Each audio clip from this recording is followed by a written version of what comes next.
Good morning, George Hepworth, Grover Park Consulting. The focus of today's video is optimizing access interfaces for editing with remote SQL Server or SQL Azure backends. Optimization is a multifaceted process.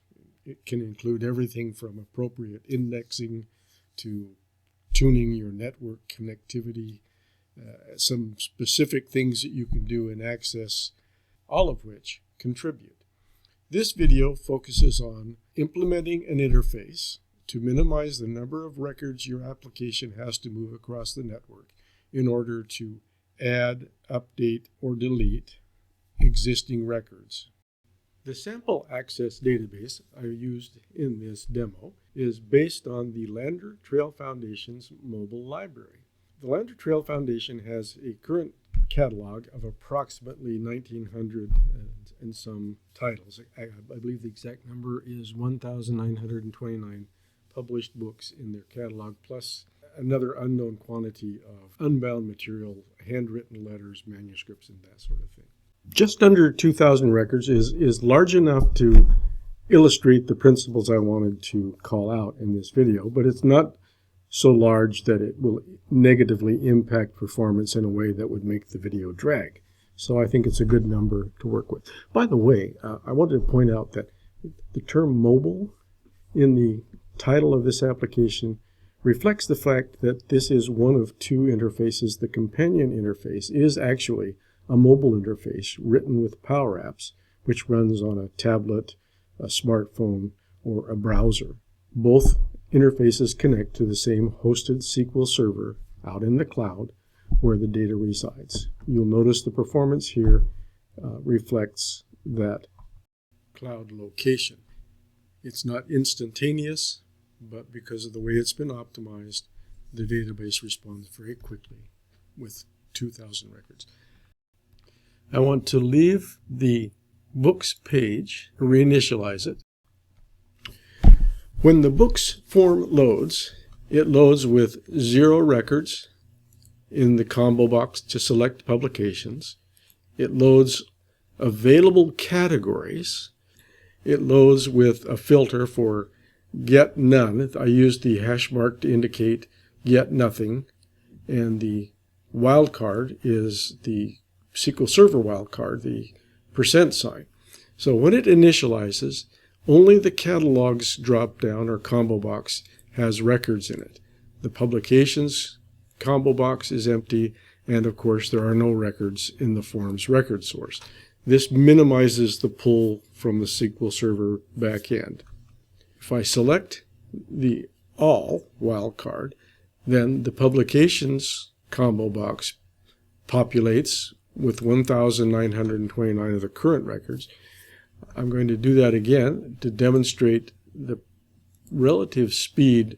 We're pulling that many records back from SQL Server that quickly on this machine. Categories, filters, the available publications, and I'm going to select a slightly different. Let's look at America.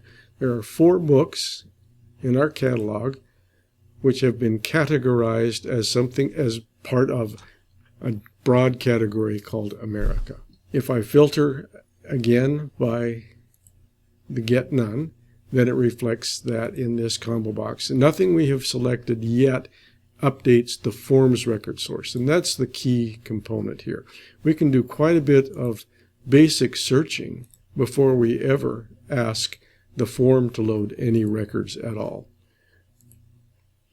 When we do ask the form to load records, we do that by selecting a publication. Key principle here that I wanted to enforce is that we never want to load more records than we absolutely need to work with. The underlying principle here is that if you're going to edit an existing record, you're only ever going to be editing one record at a time. There's no point in loading all of the records when you're only going to edit one. If I pick this one at random, that is the load time it takes to retrieve one complete record back from the server ready to be edited. Our record count now is 1 of 1. I can edit this, I can add a publisher, I can change the page count. Whatever needs to be updated in this record can be done through this interface. We have a new option that moves the form to a new record for entry. Again, our basic principle is that we never want to load more records than we absolutely need to load. What if the user wants to see all of the publications? I would like to prevent that, but I know that there will be times when the user will want to get around my prohibition and load all of them anyway. I will let them do that, but I'm going to give them a warning. Selecting all publications will return and the total number of records currently in the table. That may be slow and inefficient. As this record count increases to 19,290 and 100,000, that becomes a more and more significant problem. If you know the downside and want to incur that hit, go ahead and click OK. Otherwise, click Cancel to select a single publication instead. And that's the default behavior I want to encourage. But if a user really does insist that they want to see all of the records in the form, clicking OK will load them. And again, notice the relative load time, 1,929 records. I will populate one.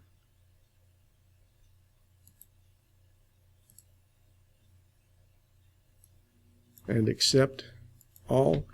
And having loaded it once, it loads the second time a little more quickly, I think, because the query is cached.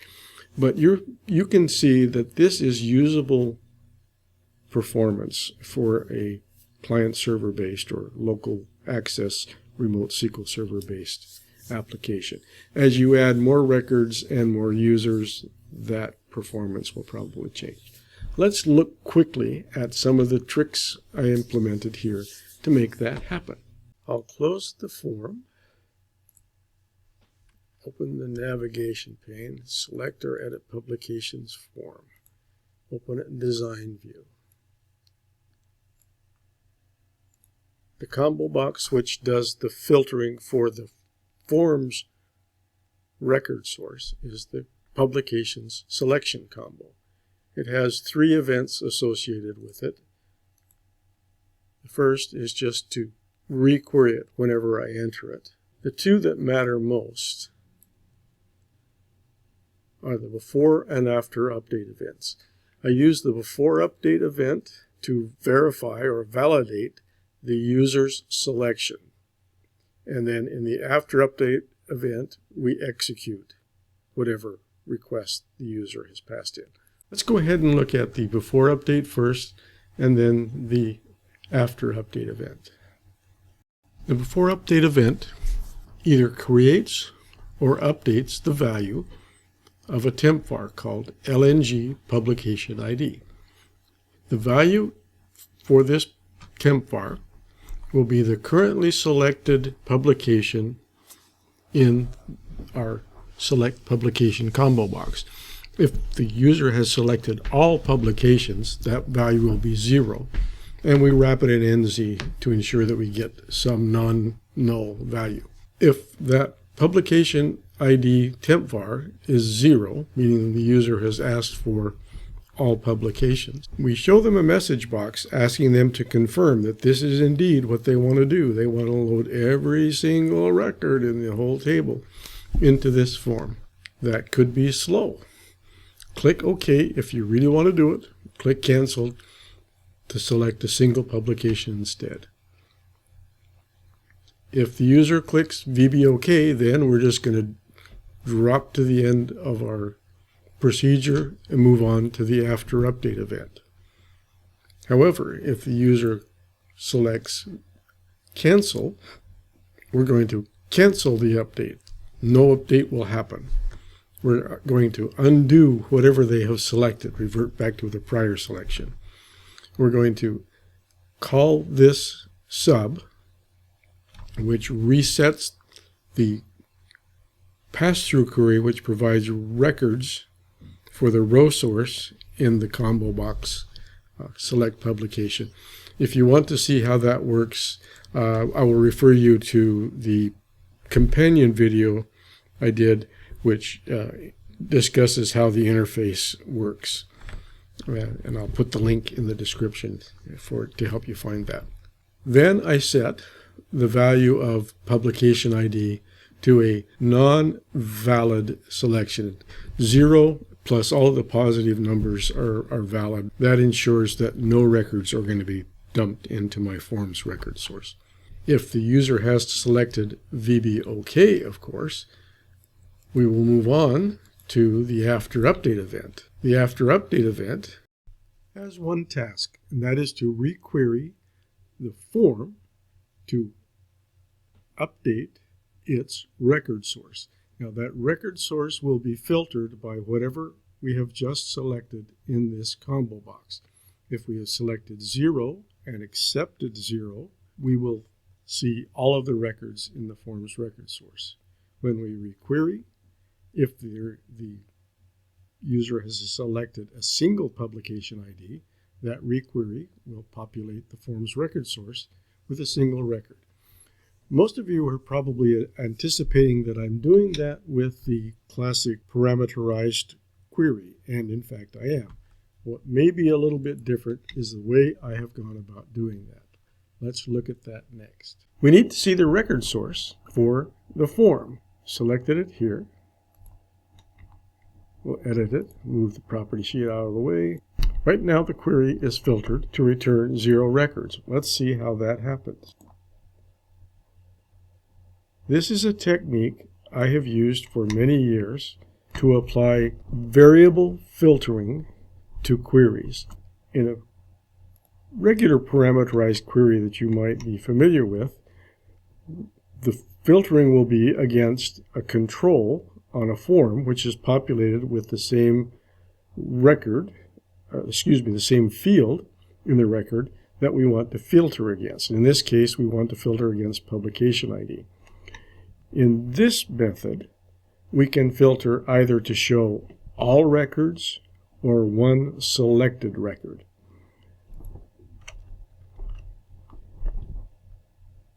There's our LNG publication ID.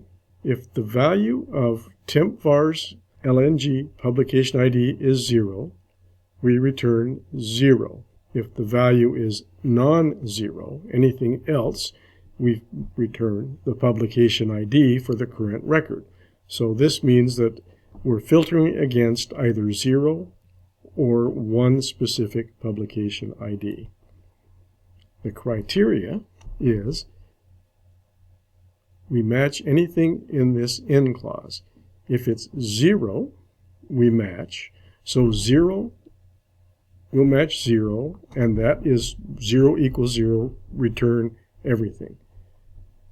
If tempvar's long is non-zero, it will return the same tempvar long value as we have here, and that will match that ID against the record ID of that publication. That will return one and only one record. By changing the value of this tempvar, we can toggle all records or one specific record. That does not allow us to return 2, 3, 4, 5, 6 records. Remember, in a situation where we're editing one record at a time, we really only ever want to see one record at a time.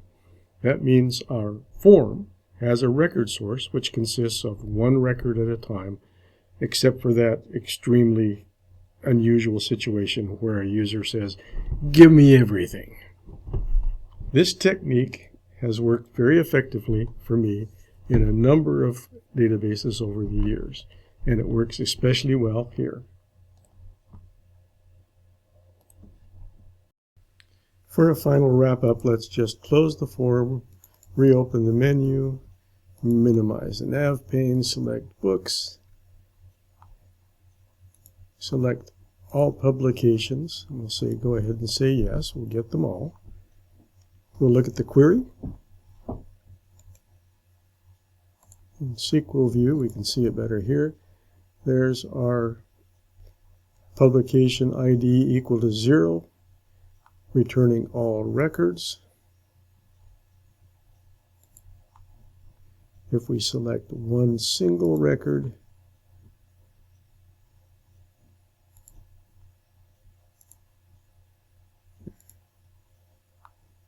now we get one single record. We can't see it here, but we can see it here. Returns one record. I'll go ahead and do a little trick that I have learned.